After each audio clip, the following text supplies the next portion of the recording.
The topic of mental health can be very uncomfortable, but today we're going to dive right into it and understand a little bit more how it affects your salon, how to support your team through it. Hi, I'm Kayla Swanson, and I'm your host of the Profitable Salon Owner Podcast. And hanging out with me today is Stephanie Russell. Hello, Stephanie. How are you? Hi, Kayla. Thank you so much for having me. Yeah, I'm so excited about our topic because I think mental health is a very uncomfortable topic, and a lot of people don't know how to navigate it. And there's so many different ways to look at it. There's so many different ways that it affects us. And so Stephanie Russell is a global Redken facilitator, as well as a psychological safety coach. And so I'm really excited to have her on today and talk with you guys about mental health in the salon and what she's been doing and just dive into that. So Stephanie, tell us a little bit more about you and kind of where you're at and with it. Well, thank you.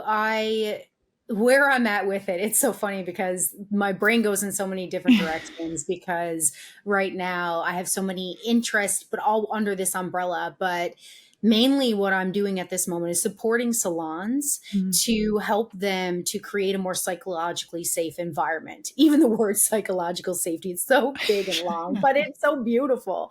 And what it means, to make it simple, is I help salon owners and salons to reduce mental harm and to promote well-being within themselves, within, like, for the leaders, within team members, within themselves, and then within the team themselves, with each other and with guests. Like, that's essentially what it is. Yeah. And I love what you added there too, like with guests too. I think that's an important part of it. I mean, in the salon, you see so many people. I mean, your customer service is like you are interacting with so many different people throughout the day, throughout the week, and just like your relationships with your owner to stylist, your stylist to stylist, your service provider to your guests. Like, you're spending a lot of time with people. And I think it's so important. I think sometimes people don't realize the impact that has on our brain, and how if we don't have the tools to be able to navigate those kinds of things, there can be a lot of effects of that. So Stephanie, tell me a little bit, like, what made you start to get into this? Like, what problem did you see there? Like, I got to solve this problem. And where did this originate?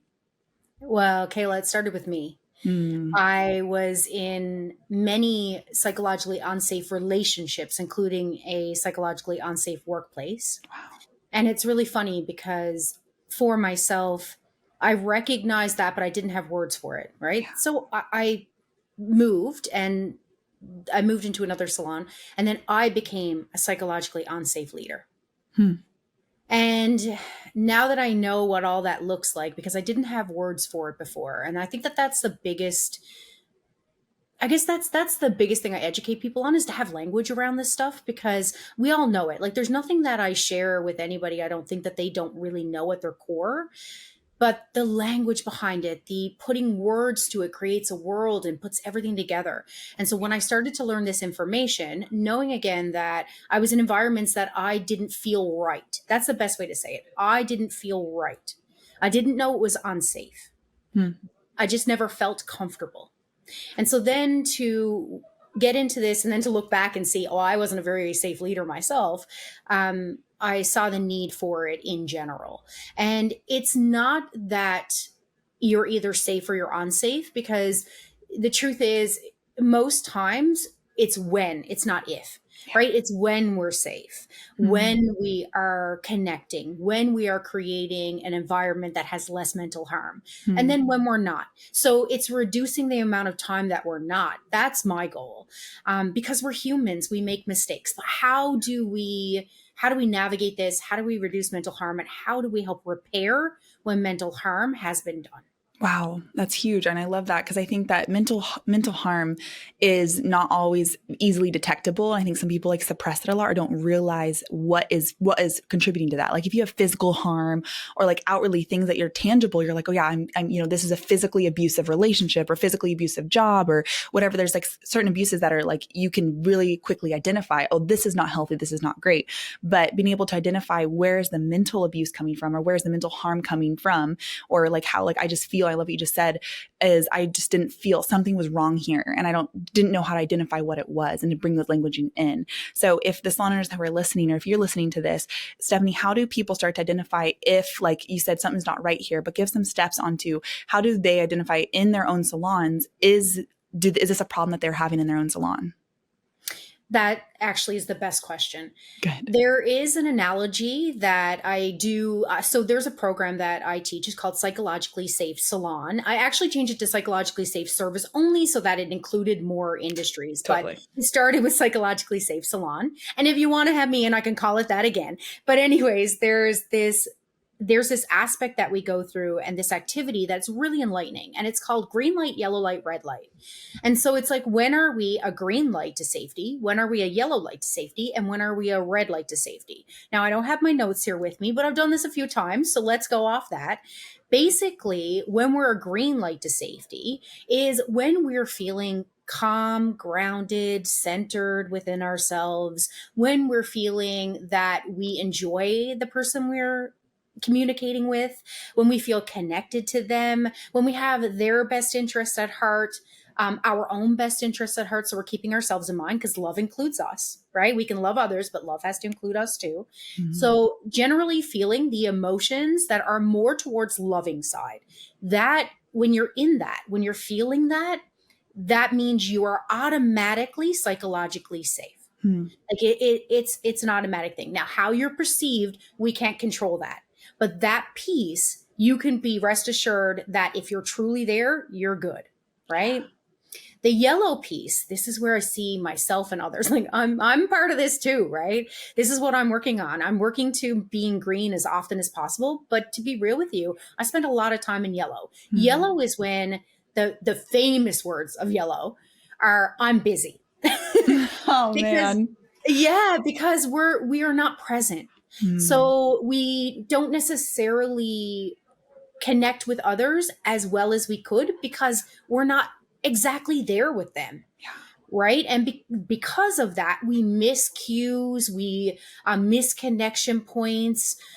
That's the biggest piece. Then it's also if we're feeling maybe anxious, we're feeling worried, a lot of the yellow comes from inner voices of self-protection, self-doubt, little bits of distrust, feeling uneasy. That is an indicator that you're tipping towards fear. You're towards red light, right? So green light is trust, green light is safety, green light is centered. Yellow light, you're like, I'm on the cusp here. Something's wrong right? here, yeah. Yeah, like my body, I'm sensing something. May be true. It may be a story you're telling yourself. We don't know yet, but this is just signs, right? Red light is when you are, and this is, I want to say red light, we all have a red light moment. The key is to reduce them, right? Yeah. But the red light moments are when I'm distrusting. So if I'm having the feeling that, whether justified, whether rational, whether it doesn't matter, but when I am feeling like it's you and me, us and them, right? Disconnection, I'm in red light to safety then. So it's just a key indicator. Now, there are people that you don't want to connect with. That's fair for your own safety. So I want to say that here, like there are times when you trust that, but there are so many times, Kayla, that actually is not the case. There are so many times when we feel distrust, when we feel, so red light looks like the inner talk would be, it would be probably very negative. And even negative, that word is funny. Unhelpful will probably be a better word. And they are like this. I can't believe they did that. Very distrusting, very almost blaming. I want to say Trump, yeah. Like, I keep thinking Trump, like, because somebody made the analogy. That's why I'm searching for words because I didn't want to say that word. But somebody called their person, because we did a class and they had to come up with it, and they named their people, and they called her Donelda Trumpet. Oh my gosh. And so you can imagine, like, it's just very, it's when we get self-protective and forceful in a strong way. Yeah. Yeah. Right? Wow. That's the red light. I'm crazy because I mean, I can place times in my life where all three of those things happen and where different people, so if you're starting to identify, like, yeah, I have those moments. I want to know, because to be able to really connect with the people listening and make sure that we get everybody on the same page with us, what are some good examples of these kinds of things taking place, like in the salon or otherwise, where you see in action, green light, yellow light, red light? What are some examples to get people being able to connect with their own lives as well? So green light would be, as a salon team member, it would be like supporting each other, giving people the benefit of the doubt. Like if you're seeing somebody who is maybe struggling with a guest, right? Instead of going and judging and being like, that person is not qualified to do the job that they're doing, right? Like how they think they can do balayage, right? Yeah. That piece right there, that would be more red light. We're Forest, born on the salon floor and built for and by hair and beauty professionals like you. Forest is your marketing, your reporting, your reputation management. You need one easy-to-use system that does it all. Forest, together we grow. Sustain Beauty Co. has two of the best tools to help you save water, time, and a bunch of money. Join the clean water salon movement with EcoHead's water-saving shampoo nozzles and scrummy plant-based microfiber towels. Available at sustainbeauty.co. Okay. More green light would be, wow, it looks like my coworker's struggling. How can I help them? Do they need my help? That's the first question I would say. Do they need my help? Assess the situation. Do they need the help? And then how can I help, right? Giving them the benefit of the doubt. Like maybe there's a reason why they're struggling. Yeah. Instead of seeing somebody walking out and you think that their color work is horrendous, it's like, again, giving the benefit of the doubt there and saying, I don't know necessarily what they came in, what they were working with. So maybe that's like best case scenario in this. Or why don't I get curious and ask, like, what was your intended outcome? Was that your intended outcome? Because Kayla, maybe it was, right? And if it was, great. Maybe we need to work on developing your eye, maybe artistic skills in eye, but maybe that is best case scenario. So it's the getting curious. That's green light. And red light is the opposite. Red light is, the judgment, the going in the back room and talking about it. I remember I messed up in the salon so bad one time. Like, I've told this story before. I'm not going to get into it because I can't seem to tell it short, but I really messed up. Right. And I remember standing in front of the staff room door and I was holding the handle and I can hear them talking about me. And one of the staff members said, I would never let her do my client's hair. I'm going to make sure that the front desk knows to never put my clients in with her.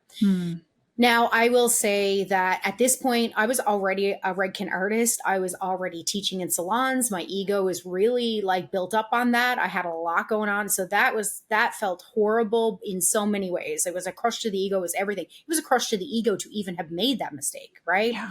I needed support in that moment. I needed friends in that moment. I was ready to quit the industry. And it was a simple mistake, but it ended up being a big mistake, right? Like as in it needed extensions to fix and all that. But luckily, even though the salon owner, definitely looking back through the lens now, could she have done it in a softer way? Sure. But one thing she didn't do was she didn't give up on me. Right. And so she helped me I had to cut mannequin heads for months to kind of like prove my place. But that's a beautiful thing. Out of that, I became an even better artist. Oh, for sure. So that's like, what an incredible gift. Yeah. And I also, what came out of it though, was for a long time, I stopped trusting others. Right? I stopped trusting my coworkers. My inner voice got really sour. My inner voice got us and them. I turned red light. So now I'm potentially creating more mental harm, right? This is how it happens. We stop trusting others. And as soon as distrust happens, red light turns on, right? Wow. And although this was a beautiful scenario, it came out like in the end, it all worked out beautifully. For me, it's a testament to if it had been handled in a way in which the staff members, if we had had a psychologically safe environment, what they would have said was, how can we help? Yeah. Wow. Stephanie, how are you feeling? Right? That must have felt horrible. How can we help you to get through this? We see the work you do. We see the other work you do. We know you're talented. We don't know what happened here, but we're going to give you the benefit of the doubt that you made one mistake. Was it a bad one? Yeah, Kayla, it was bad. But we're going to give you the benefit of the doubt here. That's a psychologically safe salon. How can we support you? I hope that was clear, Kayla. That was honestly that you did a great job in that. Cause I think it's really, it's realizing like, yeah, how is the environment you have at your salon and how do people treat each other? Like, are you cultivating a salon where everybody has each other's back no matter what mistakes you make? Because we are all human and there's no superhuman people. Like even the experts, they can make mistakes too. Now it's all practice and getting better and better, but it's realizing like maybe you made a mistake and having a heart like, man, that could have been me. I could have just easily made the same exact mistake because there's so much that goes into it. You can be an expert in something and still make a mistake. And so reflecting on your salon, if you're listening to this, reflect on your salon and what is that environment? If one of your girls made, or one of your service providers made a mistake in your salon, what would the other service providers do? What would they do? How would they support? How would they come alongside them and support them through that mistake? How would you support them through that mistake? And what environment are you cultivating? Because it's inevitable that mistakes are going to be made and things are going to go wrong. Or you may have a guest come in and be really upset and just be like, upset. Maybe your service provider did everything right and the guest is still upset. How do you guys band together to support and create that environment? And is it a green light environment? Is it an environment where there is that benefit of the doubt and that safety that people feel like it's okay to make mistakes? I want to talk about in my office, one of my favorite things. And when we ever hire new people, they're like, what do you like about working here? And typically my answer is one of my favorite things to say is, at our company, we have a culture where none of us are afraid to make mistakes, because from the top down, we create that like we will grow faster because we will make mistakes quicker, because the more mistakes you make, the more you get to learn from them. But the only way to be able to feel that freedom to make mistakes is if the people around you support you through it and like, okay, let's get through this together, because we have all made really big mistakes before, whether it's in your job, in your life. It's just inevitable because we're still learning humans and we don't come out of the womb knowing everything we need to know. There's a lot of growing and learning to do. So I love that word picture that you just made of like, yeah, what it can look like to have a green salon or have a green light salon where people are supporting each other. Now, it's not going to always be that way. Yellow comes on or people get upset or get triggered, things like that. So in now knowing that, Stephanie, what are some steps to start to take to be able to change those things? Like, okay, like however you're listening in on this and you're like, okay, my salon is red, yellow, green, or a little bit of both or multicolored, whatever it looks like. What are the steps that people can start to take to create that environment that leans more towards a green light in their salon? Beautiful question. Here's where we're going to go into emotional intelligence, because you can't have psychological safety without emotional intelligence. And maybe it's innate. Some people are very talented at just having it. But most people, we need some work, on me included. So emotional intelligence basically has 4 different factors. And the first one is self-awareness. And if you want to have a psychologically safe environment, you want ideally every team member to be self-aware, a high level of self-awareness, but you need the majority at the very least. Yeah. And then the second step after you've built self-awareness, and how that's done is through, educating yourself, to your point of, you've mentioned triggers, identifying what triggers are and identifying. Here's the thing. Some people, there's 2 schools of thought here that you have to know where your triggers come from. Personally, I think what's more important than where your triggers come from is how you react to them, and then learning how to soften ourselves, how we would rather react. So I work with people to create a plan around that, identifying what their triggers are, and then working on them to create new reactions that will eventually, takes time, but eventually replace the knee-jerk reactions that come with triggers. Yeah. That's step 1. Step 2 is we have to have self-management. And so self-management, the self-awareness is knowing the trigger. Self-management, again, is that reaction piece, right? So I kind of just talked about step 2. Yeah. And how am I going to react? What does that look like? How do I want to be? How do I want to show up in the world? What are my values? What's my main goal? What's my main priority? What are my intentions? And really letting that be what we follow through on, and let that lead us instead of our emotions. Because I like to say, when we have an emotion, we automatically put our beer goggles on and we see through that emotion.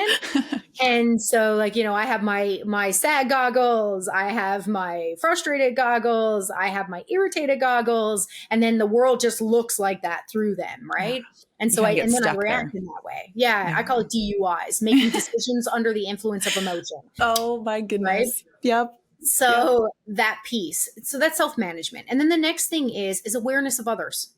Because it's one thing to be self-aware, but it's then also to be other aware. Yeah. And what I find is really beautiful about our industry, the beauty industry, is that we tend to be very other aware. You know, I think that becomes something that either organically happens or, you know, maybe it's intentional, but it has to happen in order to work with guests. Yeah. If we are not other aware, then I don't think you can last in this industry, Kayla. Like I'm happy to be proven wrong there. I don't know if it's global, but I have a feeling that you wouldn't last very long. Yeah. So then there's other awareness. That's the third step. And then the fourth step is some places it's called other management, but I'm not so sure we can manage others, but it's more about how do we have positive influence with others, right? How do we build relationships? How do we build trust? How do we build connection? And how do we because trust equals safety, right? Psychological safety, trust, they're pretty much interchangeable. Ready to transform your business and improve your salon's profitability? With Lonza's 3-in-1 technology and intermixable shades, your hair color inventory is streamlined with limitless creativity behind the chair. Click the link below to unveil the secret to salon success. Are you ready to increase your retention and revenue and convert website traffic to clients? Then you're ready for Maya. Maya creates better business relationships by pairing the right clients with the right beauty professionals. Use promo code HPSA for your first 2 months free. Visit joinmaya.com to get started. Are you tired of not knowing what your hair color is costing you? With Salon Scale, we take the guesswork out for you so you can cover your back bar expenses, reduce your color waste, and generate more profit in your salon. Click the link in the description to get 10% off your first year.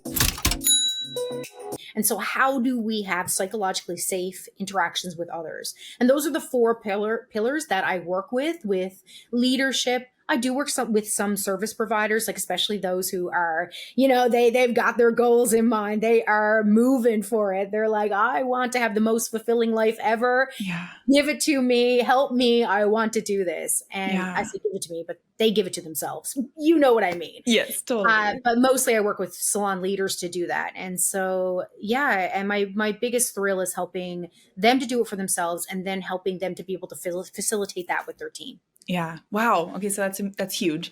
I want to know, cause like, I know we get a lot of people who like, I can hear people already being like, okay, that's great. But then how do I accomplish that? Cause I know that people I'm the salon owner and I've hired these people in, and you may have somebody that you're thinking about in your salon right now. Be like, man, yeah, they don't have any of those 4 things, or they have one of those 4 things. And I think it's a journey. It's a long journey that we go on, and it's hopefully that everybody in the world ends up on, but some people don't. Some people are coachable, some people aren't.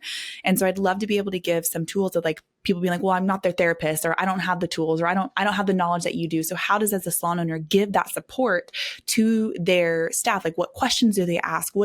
How do they lead their teams and their leadership? Like, say, aside from obviously hiring you and bringing you into their salon, but how do they have this conversation to cultivate an environment where that is a pillar? Those 4 pillars is a big pillar and a big part of growing your team, knowing the value and the health that it could bring your team, and wanting to drive your team towards being emotionally healthy and mentally healthy. How do you start to cultivate that within your salon?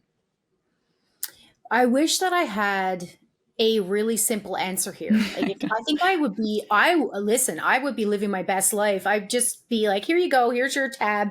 We're going to exchange money, and then I'm going to be rich and you're going to be good. Like, there's not a very simple answer to this. Yeah. But I will say it has to begin with the leadership. They have to mirror it. And if you're going to ask me what the biggest change maker is, like, I guess I'm going to take your question and kind of twist it a little bit. Beautiful. The biggest change maker that they can do that will help everything is self-management. Wow. So it's that pillar. Okay. When the leader shows up in a confident, grounded, because there's a lot of different confidences, right? There's overconfident, there's underconfident, right?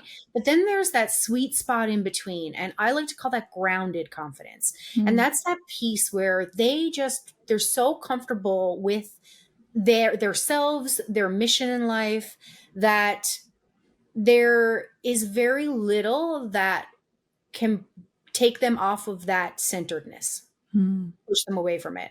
If you can get to that place more often, because it's not an all or nothing thing. But if you can get to that place more often, then you're going to do better in self-management. And the reason why I bring that up is because most of my coaching clients, that's their lowest score in the test of emotional intelligence is self-management. And it was mine too.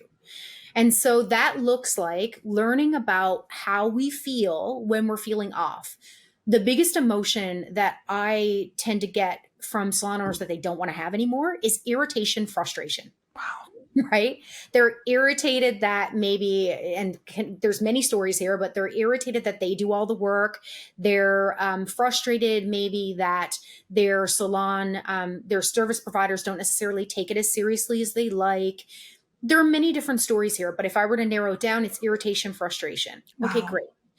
If that means that you're yellow light to red light when you're in irritation and frustration. So, and it depends on how deep that goes that day, right? Yes. If in that moment, you can learn to soften, you can learn to unattach, so unhook from the story, whatever story you're telling yourself about that, soften in your body, like that could look like lower your shoulders, let your belly out. I love the physiological sigh. The physiological sigh is the quickest way to tap into your nervous system. And it is simply this. It's 2 breaths in. I'm going to do it in a second, and a breath out. It's, and when I do it, I like to lower my shoulders. The louder I can be with the exhale, the better. And you can do that a few times in a row to bring yourself back to center. Yeah. So it's recognizing the irritation and frustration again, because I know that those are the 2 common emotions that come up that make us yellow light, red light, taking a deep breath, softening our bodies, and then really look at where's my story now? Because I bet you the story now is softer, right? And if it's not softer, how can I choose a more helpful story? Mm-hmm. How can I choose the benefit of the doubt here? How can I choose to be more loving in this situation? How can I choose to be more, and if loving is a stretch, how can I choose to be more compassionate in this situation? That right there, Kayla, that will go a very long way, because if you can do that yourself, if a salon owner can, and can really mirror, like really be that, and then they become the mirror for others. And now you're going to have a ripple effect that this is where your salon team is. Mm-hmm. But if this isn't where a salon owner is, then 9 chances out of 10, unless they have like a leader within the salon that has more influence than them, then their salon team's not there either. Yeah. 100%. Wow. I love that. And I think it's hard sometimes to realize that like, it really does kind of start with you. And at the end of the day, like you said, you can't manage other people. You can't force people to think a certain way or act a certain way or do something, but you can model a behavior that you want to see. You can be like, you can commit to yourself as a salon owner, whoever's listening to this, you can commit to like, me, Kayla, is going to choose every single day to be more compassionate or to think more or be more aware of myself, more aware of others, and be in more control of myself, because I would choose a word for the year. And this year I chose control, and it's interesting how I chose a word and then I've seen it play out. And so for me, it's like understanding what control has meant, because I have a very weird relationship with what control is. Like, oh, I got to, control this. Like I'm trying to control my surroundings when really I can't control anything but myself. And one thing that my coworker Samantha always says, she's like, you can't control your first thought, but you can control your second.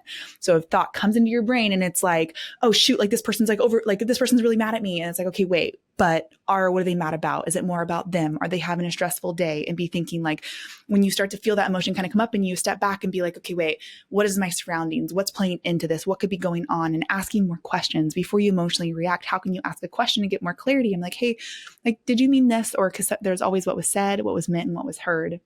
And being able to realize that those things play into every single day with every relationship. I have a son, and even my relationship with my 4.5-year-old son, it's like he says something to me and I'm like, whoa, like you don't disrespect me like that. I'm like, okay, he hasn't eaten or he's tired and there's more that goes into it. He's not meaning to attack me like that, but realizing that people are like, we're just kind of functioning through our emotions of the day, or if we're stressed out or like our busy mindset, or like, man, I don't have enough time in the day, and we kind of get all riled up and kind of self-focused. We don't realize how our actions come across to others. And I think it always starts with you, and being able to cultivate that environment and asking more questions, and you modeling that for the rest of your team and the people and your guests that come in, and you holding that kind of energy for people, it will start to transform. And I think, like you said, the leadership team, making sure that your leadership team, and maybe it's sitting down and meeting with them and being like, hey guys, I'm like, you listen to this podcast and you have a team meeting with your leadership and you're like, these are the things I'm going to start practicing. These are the things I want to start implementing. I want to try to be this way. Even if you're sitting here right now or you're listening, you're driving your car to work, wherever you're at right now. And you're like, man, I really don't do those things. I want that, but I don't really know how to get there. And it's okay, because at some point, none of us knew how to get there. And it's about staying proactive and asking more questions and doing more digging and educating and just wanting and realizing that there is a better reality for you in being more mindful of yourself and your actions and the actions of others. And it's just pursuing, realizing that there is a different way. If you're in red light, if you're like, man, I spend most of my life in red light or even in yellow light, it's realizing that you don't have to, and there is a way. And it's a very individual way. We could probably talk, Stephanie, for hours and hours on a way, but at the end of the day, it comes down to you in your life and how you react and what affects you, because what affects you doesn't affect me. What affects Stephanie doesn't affect, somebody else. And it's realizing that your journey is your individual. And I know sometimes it can feel daunting. I remember when I first kind of started my journey of like, I want to be a better version of myself. And it's like, man, there's so much. And you start diving into it and you realize, wow, man, I got a lot of red. I got a lot of red. I got a lot of yellow. But it's just choosing every day to take small actions. And when the feeling comes in, I love what you said about the deep breath. Take a deep breath in and realizing, okay, how am I feeling right now? And even starting there, how am I feeling? How is this making me feel? And then starting with that, because being more connected to how you feel and identifying those emotions, like even I love the emotional wheel that tells like deeper words, like explain how I'm feeling more than I'm just sad. It's like, I'm feeling devastated. I'm feeling brokenhearted. Whatever those words are that identify, it'll help you start to navigate where it's coming from if you start there. Stephanie, this has been so, so incredible. I love these conversations. I know we can talk more and more about, because there's just so much to uncover, and realizing that there is a better reality for you. There is a safety, there's a mental health safety that you can stand in when you do that kind of work. So Stephanie, what in your experience, what has been like some of the big, as we're kind of closing out here, what has been some of the big nuggets that you've experienced in your work with mental health? The big nuggets.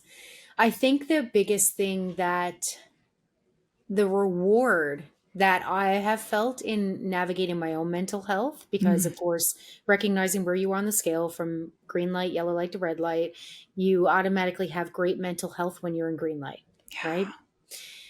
Is the freedom, Kayla, like the mental and emotional freedom, the freedom from, I used to fear that, I guess, things would last, or that I would stay stuck, or I would fear that things are going to get worse, And when I realized that life is a wave and things come and go, things are constantly in motion, and that I get to breathe into things, I get to allow things, and in that allowing, that's where the freedom is. That's where the beauty is. You had said the word that you chose was Control. My word is neutrality. Wow. And that's a newer word. It's not the word I started off with, but it's the word that came to me a little, later on. And it's what I've been, my intention every day. And in neutrality, there's a beautiful peace that comes with that. And so I say this because it's not just my experience. This has been the experience as well of the people that I've worked with and that my coaches have done for me. And I'm sure that there's some part of this. Well, I don't want to assume, but I feel like there's some part of this you resonate with too. Like there's an emotional and mental freedom that comes from this work. And that when you're free, you're healthy. Yeah. You're healthy.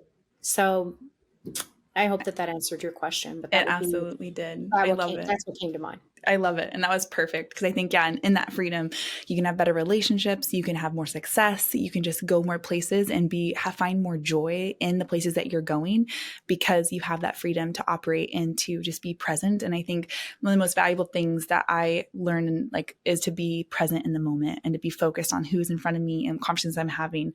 And the freedom that has come with that just in my own life has been surreal. And just to put it, it's hard to explain how magical it can feel to be present and have that freedom within. And I know the journey can feel like a really big mountain, and you can feel like, man, I don't know, that's a lot. But you'll never get somewhere unless you just start. So start with day one, start with today. What choices can you make? How can you be more aware of yourself? How can you control yourself? Be more aware of others, and not control others, but just be more mindful of what's going on in their life and why are they acting this way? Why are they doing those things? Having that awareness of others can be very valuable. Thank you so much, Stephanie, for hanging out with me today. It was a huge blast. We'll hopefully have to do it again sometime. So hopefully you enjoyed this episode, and we'll see you next time on the Profitable Salon Owner Podcast. Thanks, Stephanie. Thank you, Kayla. You've been listening to the Profitable Salon Owner Podcast. Be sure to like, subscribe, leave us a review, and check us out at profitablesalon.com for more episodes, content, and to help you turn your salon into the business you've always dreamt of.